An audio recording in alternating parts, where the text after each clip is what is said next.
Hi అండి. Welcome to study with tricks. ఈరోజు మనం ఆంధ్రప్రదేశ్ కరెంట్ అఫైర్స్ సిరీస్లో భాగంగా లాస్ట్ పార్ట్ అయినటువంటి పార్ట్ 6 ఆంధ్రప్రదేశ్ కరెంట్ అఫైర్స్ ని డిస్కస్ చేయబోతున్నాం. According to the global forest watch report, how much primary forest did Andhra Pradesh loose in the year 2024. Global forest watch నివేదిక ప్రకారం 2024లో ఆంధ్రప్రదేశ్ ఎంత ప్రాథమిక అటవీ ప్రాంతాన్ని కోల్పోయింది. ఎంత కోల్పోయింది అంటే 468 హెక్టార్స్ ని కోల్పోవడం జరిగింది.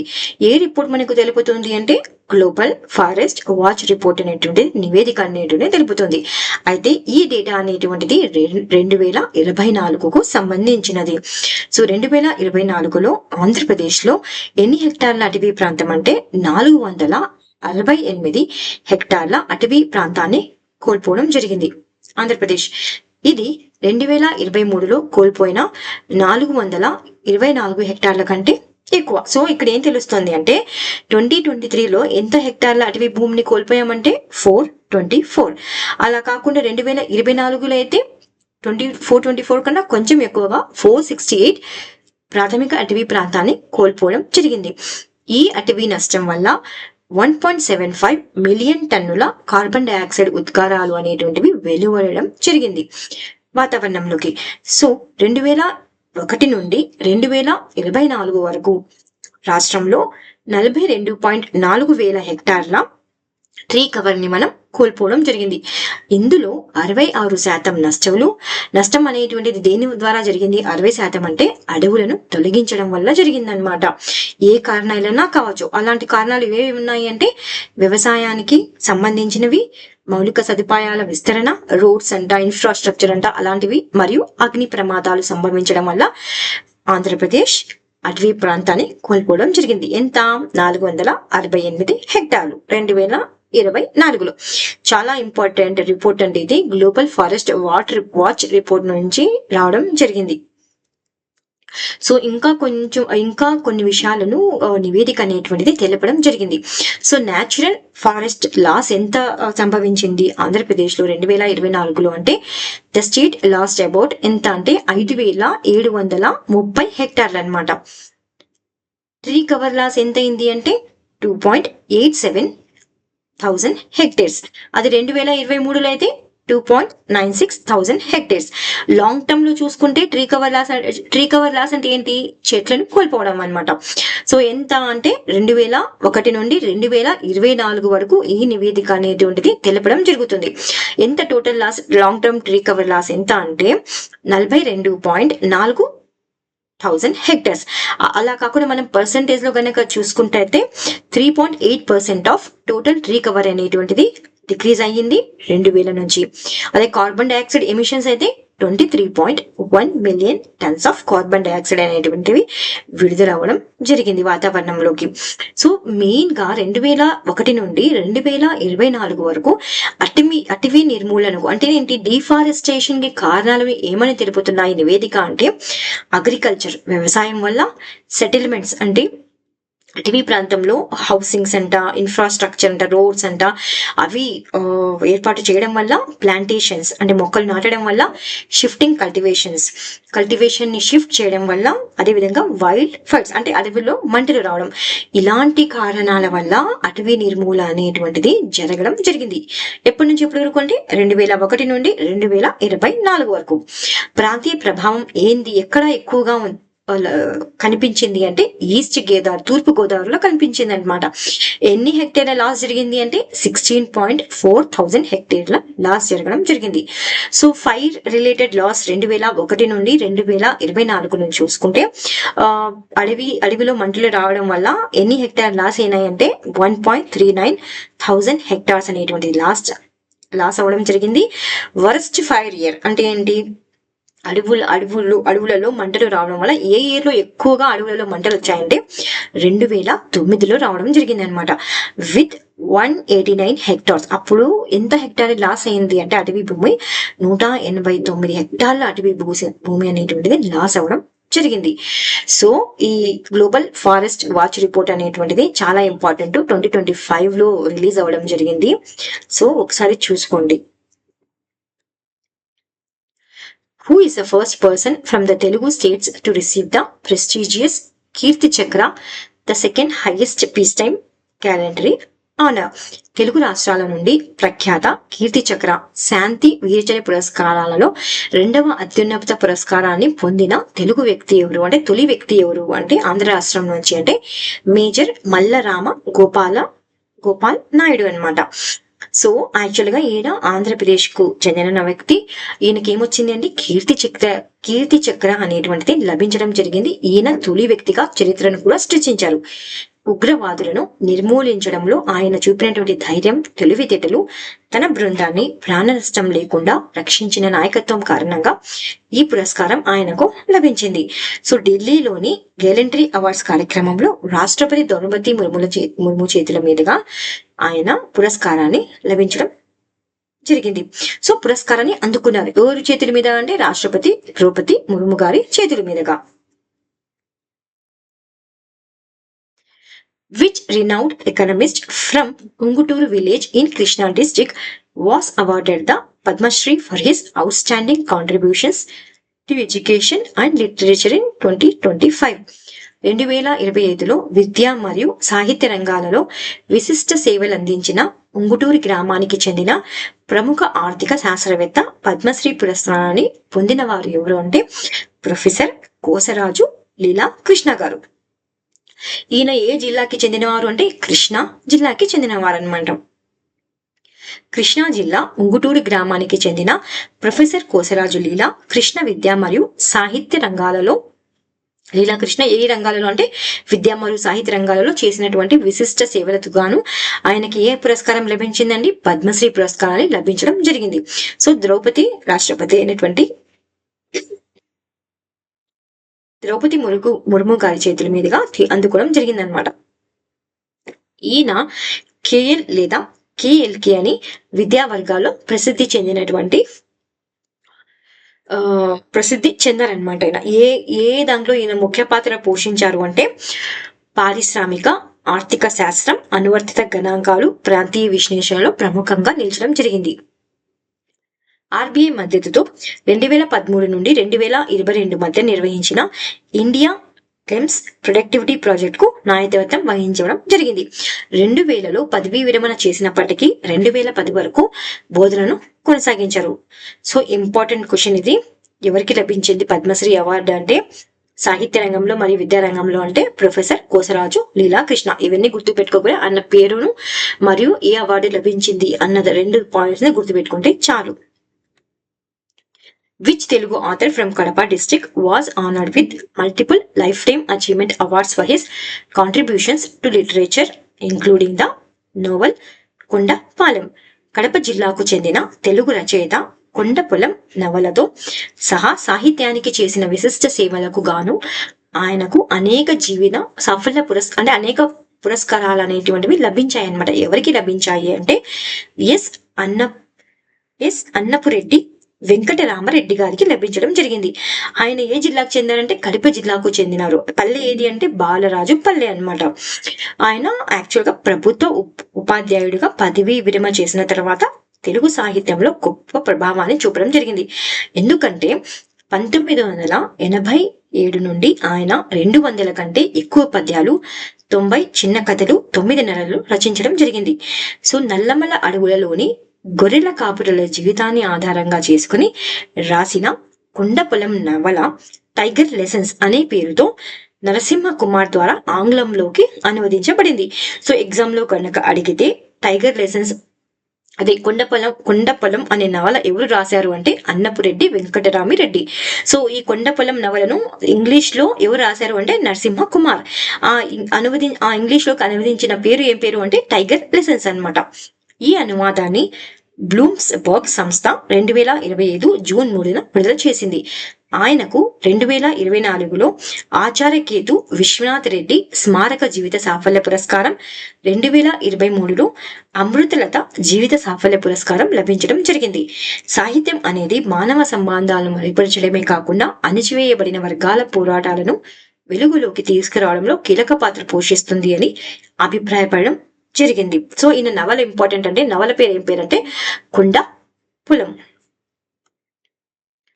Which government vision from Andhra Pradesh won 9 Scotch Platinum Awards in 2025 for its outstanding work in urban poverty elevation? పట్టణ పేదరిక నిర్మూలనలో విశిష్ట సేవలు అందించినందుకు 2025లో 9 స్కాచ్ ప్లాటినం అవార్డులు అందుకున్న ఆంధ్రప్రదేశ్ ప్రభుత్వ మిషన్ ఏది అంటే మెప్మా అన్నమాట. మెప్మా అంటే mission for elimination of poverty in municipal area. So ఈ స్కాచ్ అవార్డు పైన క్వశ్చన్ అనేటువంటివి ప్రీవియస్ ఎగ్జామ్స్, గ్రూప్ ఎగ్జామ్స్ లో వచ్చింది కాబట్టి ఇది ఇంపార్టెంట్ అన్నమాట. ఆంధ్రప్రదేశ్ ప్రభుత్వానికి చెందినటువంటి మెప్మా మిషన్ 2025లో స్కాచ్ సమ్మిట్ లో 9 స్కాచ్ ప్లాటినం అవార్డులను అందుకొని జాతీయ స్థాయిలో గుర్తింపు పొందడం జరిగిందనమాట. మొత్తం 14 ప్రాజెక్టులలో 9 ప్రాజెక్టులకు కఠినమైన సమీక్ష ప్రక్రియలో ఎంపికవ్వడం జరిగింది. ఈ పురస్కారాలు దేనిపైన అంటే పట్టణ పేదరిక నిర్మూలనలో మెప్మా చేసిన వినూత్న, సమగ్ర, ప్రజలతో కలిసి పనిచేసే విధానాన్ని ప్రశ్నించడం జరిగింది. వీటిలో పట్టణ గృహిణులకు గృహ ప్రణాళికలు, స్వయం సహాయ సంఘాల ఆర్థిక సమావేశం, డిజిటల్ జీవనోపాధి ట్రాకింగ్, మహిళా వ్యాపారులకు ఈ కామర్స్ నైపుణ్యాభివృద్ధి, గిగ్ ఎకానమీలో భాగస్వామ్యం వంటి అంశాలు, అంటే ఈ అన్ని అంశాలలో భాగంగా అన్ని అంశాలలో ప్రతిభ చూపిన కారణంగానే మెప్మాకు స్కాచ్ ప్లాటినం ఎన్ని అంటే 9 స్కాచ్ ప్లాటినం అవార్డులు అనేటువంటివి రావడం జరిగింది. మెప్మా అనేటువంటిది మెప్మా యొక్క కమ్యూనిటీ ఆధారిత నమూనా ఇప్పుడు అది ఇతర దేశాలు కూడా మోడల్ గా చూస్తున్నాయి అనమాట. సో ఇంపార్టెంట్ ఇది స్కాచ్ అవార్డు అనేటువంటి చాలా ఇంపార్టెంట్. ఎవరికి వచ్చిందంటే మెప్మాకు వచ్చింది. ఎన్ని అంటే 9. Who is the dedicated public health worker from Andhra Pradesh honored with the Florence Nightingale national award in 2025? 2025లో ఫ్లోరెన్స్ నైటింగేల్ జాతీయ అవార్డును అందుకున్న ఆంధ్రప్రదేశ్ కు చెందిన విశిష్ట ప్రజారోగ్య కార్యకర్త ఎవరు అంటే వలివేటి సుభావతి. సో వలివేటి సుభావతి దాదాపు 4 శతాబ్దాల సేవలు, అంటే ఆమె చాలా కాలంగా ప్రజారోగ్య కార్యకర్తగా పనిచేస్తున్నారనమాట. 2025లో భారత రాష్ట్రపతి ద్రౌపది ముర్ము గారి చేత ఫ్లోరెన్స్ నైటింగేల్ జాతీయ అవార్డును అందుకున్నారు. సో ఆంధ్రప్రదేశ్ కు చెందిన ఈ అవార్డును అందుకున్నటువంటి ఏకైక మహిళగా గుర్తింపు తీసుకురావడం జరిగింది. సో అంతేకాకుండా ఈమె హెచ్ఐవి ఎయిడ్స్, బాల్య వివాహాలు, గర్భిణీ ఆరోగ్యం గురించి అవగాహన కల్పించడం, పాటలు, కవితలు, ప్రజా రేడియో ద్వారా వినూత్న ఆరోగ్య విధానాల కాంటెంట్ ను సృష్టించడం మరియు వంటి సేవలు అనేటువంటివి అందించడం జరిగిందనమాట. అంతేకాకుండా సంగీత దర్శకుడు ఎస్ఎస్ థమన్తో కలిసి శానిటేషన్, బాల వివాహాల నివారణపై పాటలు రూపొందించారు. 2015లో ఆంధ్రప్రదేశ్ లో ఉత్తమ పౌరురాలిగా ఆమె గుర్తింపును పొందారు మరియు ఆంధ్రరత్న, ఇంపార్టెంట్ అని ఆంధ్రరత్న బిరుదును కూడా పొందారు. సో ఇది కాకుండా ఎగ్జామ్ లో ఫ్లోరెన్స్ నైటింగేల్ జాతీయ అవార్డు ఎవరికి లభించింది అని క్వశ్చన్ అడిగే ఛాన్సెస్ ఉంది. ఎవరికి అంటే Valiveti Subhavathi. What is the significance of the Kuppadam silk saris of Chirala in Bapatla district? Chirala, Bapatla జిల్లాలోని కుప్పడం పట్టు చీరల ప్రాముఖ్యత ఏమిటి అంటే వీటికి ఏమొచ్చింది అంటే 1 డిస్ట్రిక్ట్ 1 ప్రోడక్ట్ కార్యక్రమం కింద జాతీయ అవార్డుని పొందడం చెందిందనమాట. ఏ జిల్లాలోకి చెందినవి అంటే బాపట్ల, చీరాల బాపట్ల జిల్లాలోని కుప్పడం పట్టు చీరలు శతాబ్దపు పురాతన హస్తకళా సాంప్రదాయానికి ప్రసిద్ధి చెందడం జరిగింది. కేంద్ర ప్రభుత్వం చేపట్టిన ఒక జిల్లా ఒక ఉత్పత్తి కార్యక్రమం కింద ఇది జాతీయ అవార్డును పొందడం జరిగిందనమాట. సో ఎక్కడ అందించారు దీనికి అంటే న్యూఢిల్లీలోని ప్రగతి మైదానంలోని భారత్ మండపంలో ఈ అవార్డును ప్రదానం చేయడం జరిగింది. ఇంపార్టెంట్ అంటే కుప్పడం సిల్క్ శారీకి రావడం జరిగింది award. Who was elected as the deputy mayor of the royal borough of Kensington and Chelsea in London May 21, 2025? 2025 May 21న లండన్ లోని royal borough of Kensington and Chelsea deputy mayor గా ఎవరు ఎన్నికయ్యారు అంటే అరయన్ ఉదయ్ ఆరేడ్ గారు ఎన్నికవడం జరిగింది. ఈయన ఆంధ్రప్రదేశ్ లోని పశ్చిమ గోదావరి జిల్లా భీమవరం మండలంలోని తుందూరు గ్రామానికి చెందినవారు. మే 21న ఆయన లండన్ లోని ప్రతిష్టాత్మకమైన royal borough of Kensington of Chelsea deputy mayor గా ఎన్నికైనారు అనమాట. సో ఈయన జస్ట్ పేరు ఒకటి గుర్తుపెట్టుకోండి చాలు. ఎందుకంటే ఇక్కడి నుండి వెళ్ళి అక్కడ మేయర్గా ఎన్నికడం అనేటువంటిది గర్వకారణం లాంటిది మనకి. Which historic site in Andhra Pradesh was recently granted a Geo-Heritage Site status by the Geological Survey of India? భారత భూ సర్వేక్షణ ఇటీవల ఆంధ్రప్రదేశ్లోని ఏ చారిత్రక ప్రదేశానికి జియో హెరిటేజ్ సైట్ హోదా ఇచ్చింది? దేనికి ఇచ్చింది అంటే బెలూన్ గుహలకు ఇవ్వడం జరిగిందనమాట. ఆంధ్రప్రదేశ్లోని నంద్యాల జిల్లా కొలిమిగుండ్లలో ఉన్నాయి ఇవి. జిఎస్ఐ ఇటీవల వీటికి జియో హెరిటేజ్ సైట్ హోదాను ఇచ్చింది. ఇవి భారతదేశంలో రెండవ పొడవైన పబ్లిక్ యాక్సెస్ ఏ గుహలండి? ఇవి లైమ్ స్టోన్ గుహలుగా ప్రసిద్ధి చెందడం జరిగింది. ఇవి పురాతన ఏ నదికి అంటే చిత్రావతి నదికి అనుబంధంగా ఏర్పడడం జరిగాయి. గుహల్లో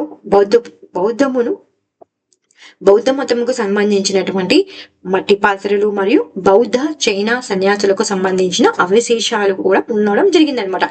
ఈ గుహలను ఎవరు మొదటిసారిగా డాక్యుమెంట్ చేశారు అంటే 1884లో బ్రిటిష్ భూ విజ్ఞాన శాస్త్రవేత్త అయినటువంటి రాబర్ట్ బ్రూస్వుడ్ అనమాట. సో 1880లలో మరింతగా అన్వేషించబడింది. 1988లో రక్షిత ప్రదేశంగా ప్రకటించబడడం జరిగిందనమాట. సో 2002 నుండి ప్రజలకు అందుబాటులోకి ఈ గుహలను తేవడం జరిగింది. సో చాలా చాలా ఇంపార్టెంట్ ఇది. జియో హెరిటేజ్ సైట్ ఇటీవల ఎవరికి లభించింది అంటే స్టేటస్ అనేటువంటిది అంటే balloon గుహలకి. What is the target set by Chief Minister N. Chandrababu Naidu for planting samplings in Andhra Pradesh by the next World Head Environment Day? ప్రధానమంత్రి నారా చంద్రబాబు నాయుడు వచ్చే ప్రపంచ పర్యావరణ దినోత్సవం నాటికి ఆంధ్రప్రదేశ్లో ఎన్ని మొక్కలు నాటే లక్ష్యాన్ని నిర్దేశించారు అంటే 5 కోట్ల మొక్కలు నాటాలని నిర్దేశించారనమాట. సో ఎవరు అంటే ఆంధ్రప్రదేశ్ సారీ అండి, ఇక్కడ ప్రధానమంత్రి అని పడింది, కాదు ముఖ్యమంత్రి నారా చంద్రబాబు నాయుడు గారు. ఎక్కడ అంటే అనంతవరం గ్రామంలో జరిగిన వన మహోత్సవ 2025 కార్యక్రమంలో. సో ఇక్కడ ఇంకో క్వశ్చన్ కూడా అందనమాట. వన మహోత్సవ కార్యక్రమం ఎక్కడ జరిగింది అంటే అనంతవరం గ్రామంలో జరిగింది అనమాట. సో ఈయన టార్గెట్ ఏం చేశారంటే చెప్పారంటే వచ్చే ప్రపంచ పర్యావరణ దినోత్సవం అంటే రాబోయేటువంటి అంటే ఇప్పుడు 2026లో రాబోయేటువంటి వరల్డ్ ఎన్విరాన్మెంటల్ డే నాటికి ఆంధ్రప్రదేశ్లో ఎన్ని మొక్కలను నాటే లక్ష్యంగా ప్రకటించారంటే 5 కోట్ల మొక్కలను. ఇది స్వచ్ఛ ఆంధ్ర మిషన్ లో భాగంగా చేపట్టినటువంటి కార్యక్రమం. ప్రస్తుతం ఆంధ్రప్రదేశ్లో 37,421 చదరపు కిలోమీటర్ల అటవీ ప్రాంతం ఉంది. ఇది మొత్తం ప్రాంతంలో ఎంత కవర్ చేస్తుందంటే 23% అనేటువంటిది కవర్ చేస్తుంది అనమాట. అయితే 2029 నాటికి దీన్ని 37% కు మరియు 2047 నాటికి 50% కు పెంచే లక్ష్యాన్ని ప్రభుత్వం నిర్దేశించింది. గుంటూరు మరియు విశాఖపట్నంలలో వ్యర్థాలను విద్యుత్గా మార్చే ప్లాంట్లను ఏర్పాటు చేసింది మరియు 87 మున్సిపాలిటీలలో 157 అంటే ఎన్ని అంటే ఏవి అంటే రెడ్యూస్ రీయూస్ రీసైకిల్ కేంద్రాలను ఏర్పాటు చేసింది. సో ఇక్కడ ఇంపార్టెంట్ ఏంటి అంటే 5 కోట్లు మొక్కలు నాటేటువంటి లక్ష్యం ఒకటి, 2029 నాటికైతే 37%, అదేవిధంగా 2047 నాటికైతే 50% లక్ష్యం అనేటువంటిది గ్రీన్ కవర్ పెంచాలని లక్ష్యంగా పెట్టుకున్నారు.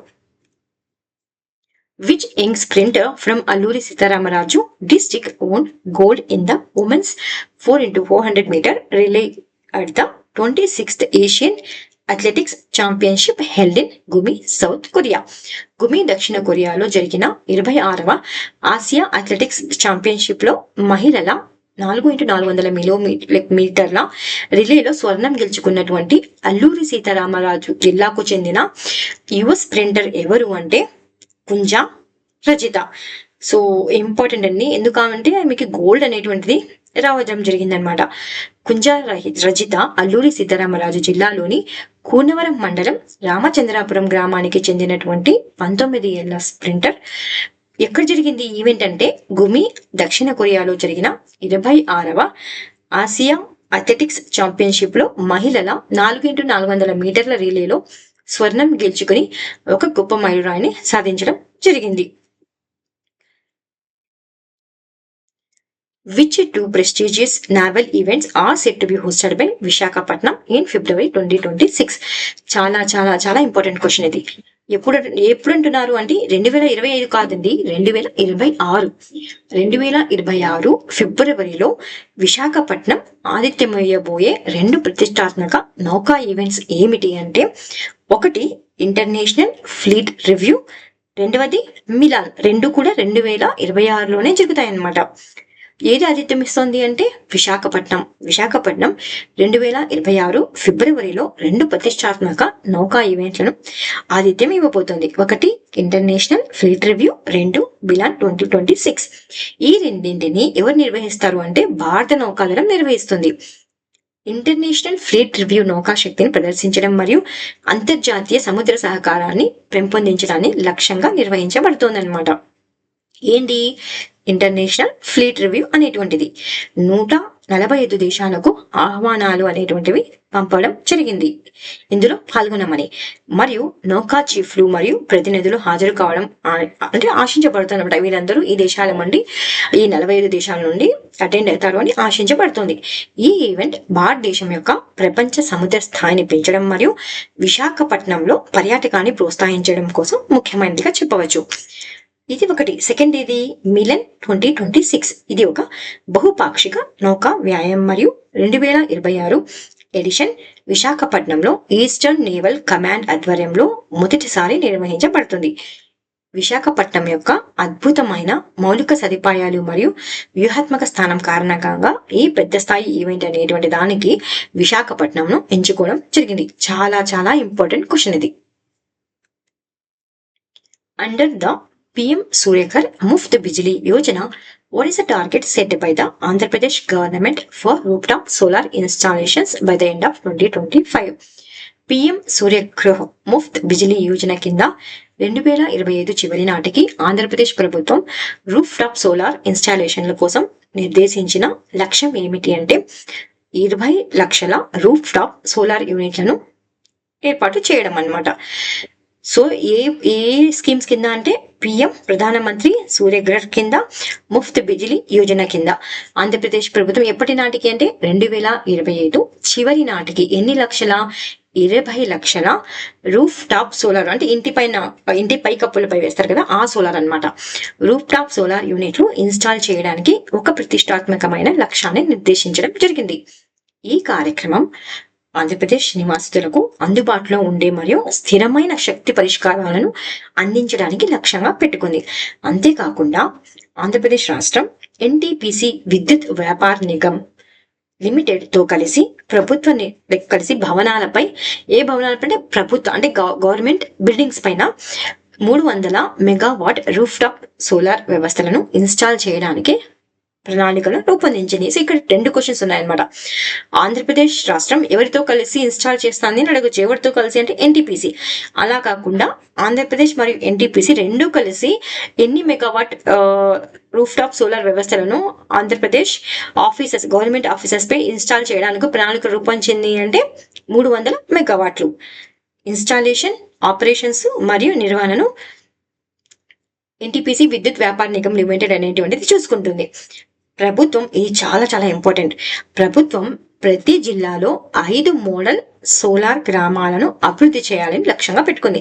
ఎగ్జామ్ లో కనుక ఆంధ్రప్రదేశ్ ప్రభుత్వం ప్రతి జిల్లాలో ఎన్ని మోడల్ సోలార్ గ్రామాలను అభివృద్ధి చేయాలని లక్ష్యంగా పెట్టుకుని అంటే 5. సో అంతేకాకుండా 3 కిలోవాట్ సామర్థ్యం వరకు రూఫ్ టాప్ సోలార్ వ్యవస్థను ఇన్స్టాల్ చేయడానికి గృహాలకు ఎంతవరకు సబ్సిడీ అంటే 78,000 వరకు సబ్సిడీని పొందవచ్చు. విశాఖపట్నం జిల్లా అమలులో అంటే ఇది రూఫ్ టాప్ సోలార్ యూనిట్ల ఇన్స్టాలేషన్ లో ఏది ముందంజలో ఉందంటే విశాఖపట్నం ముందంజలో ఉందన్నమాట.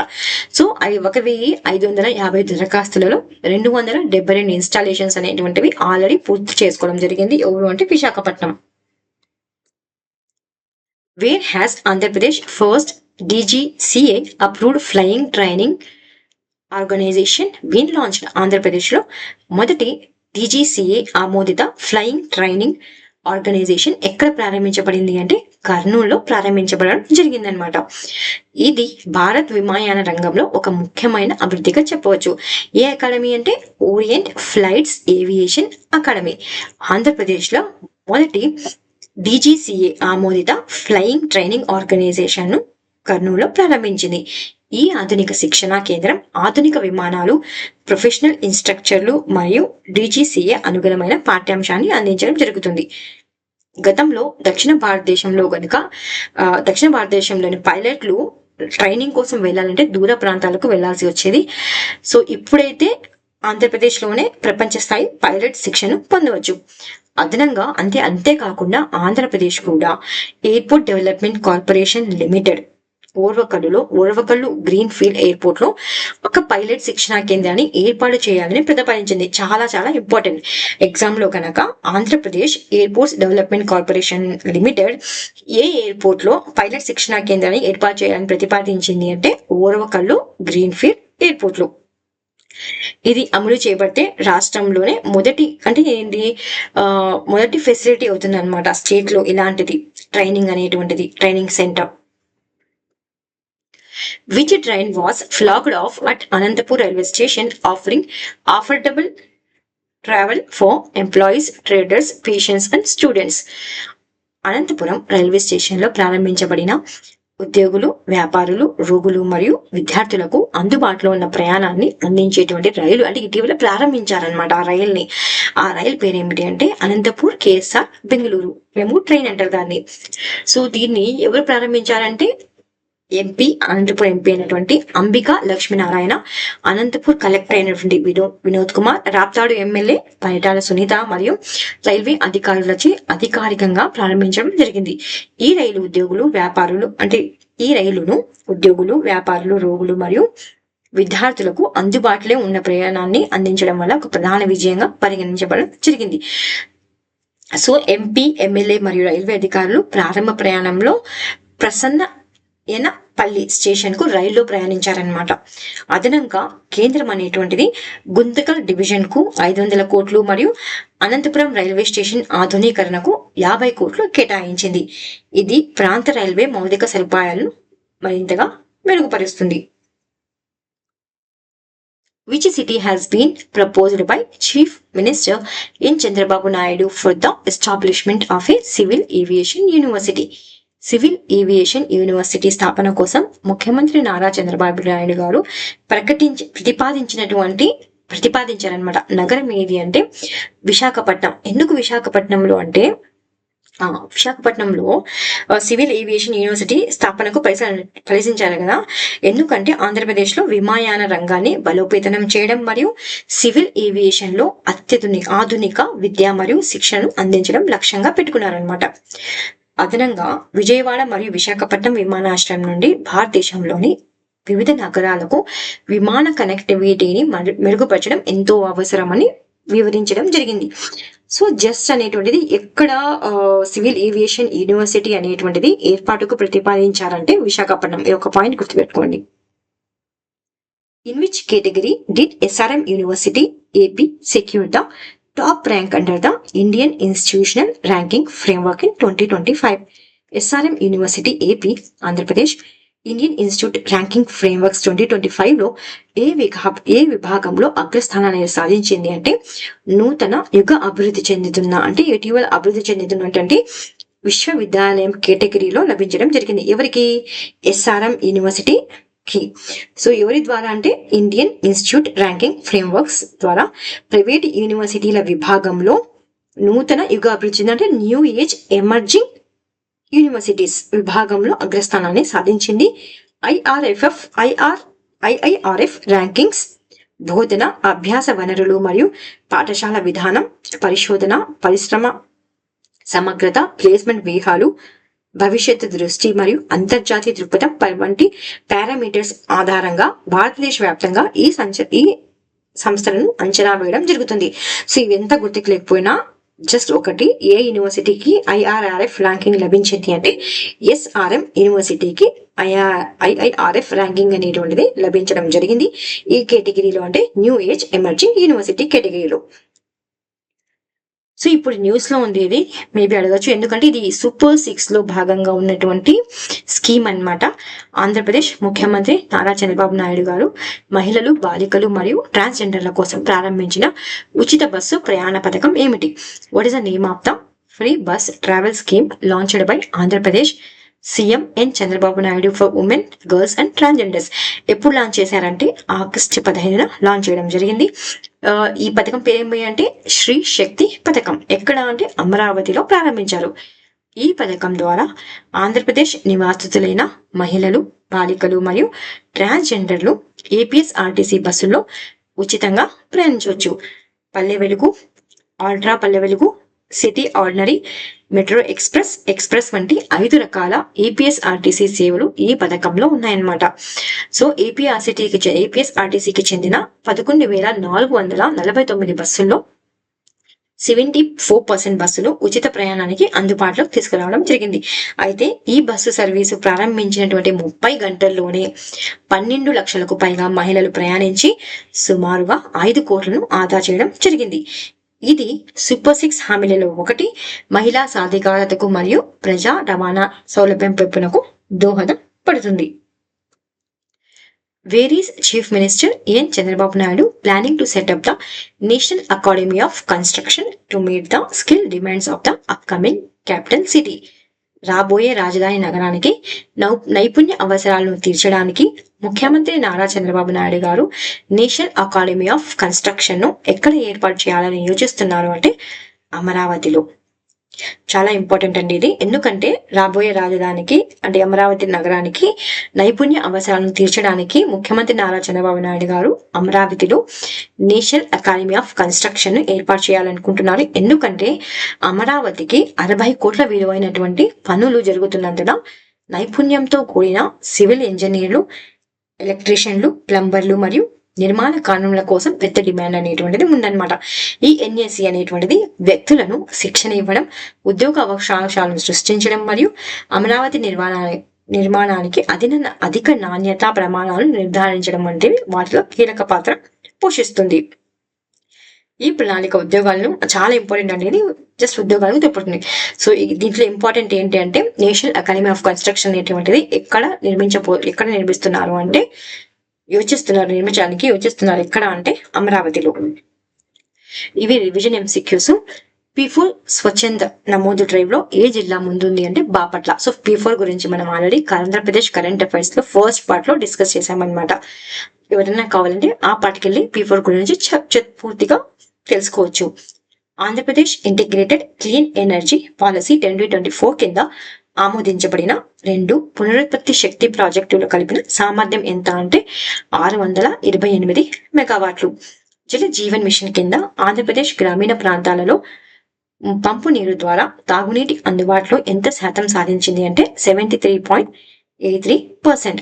ఏరోస్పేస్ మరియు డిఫెన్స్ పాలసీ 4.0లో భాగంగా రక్షణ కస్టమర్ల అభివృద్ధికి ఆంధ్రప్రదేశ్ ఎలాంటి మోడల్ను అనుసరిస్తుంది అంటే French model defence. Machilipatnam test range project ఎక్కడ ఉంది అంటే ఆంధ్రప్రదేశ్ గొల్లెలమోద గ్రామం, నాగాయలంక మండలం, కృష్ణా జిల్లా, ఆంధ్రప్రదేశ్లోని భోగాపురం ప్రాంతంలో నిర్మాణంలో ఉన్న గ్రీన్ ఫీల్డ్ అంతర్జాతీయ విమానాశ్రయానికి అధికారిక పేరు ఏమిటి అంటే అల్లూరి సీతారామరాజు అంతర్జాతీయ విమానాశ్రయం. ఆంధ్రప్రదేశ్లో ప్రణాళికలో ఉన్న కొత్త వ్యర్థాల నుండి శక్తి ఉత్పత్తి ప్రాజెక్టులు కలిపిన విద్యుత్ ఉత్పత్తి లక్ష్యం ఏమిటి అంటే ప్రతిరోజు 44 మెగావాట్ల ఎనర్జీని ఉత్పత్తి చేయడం.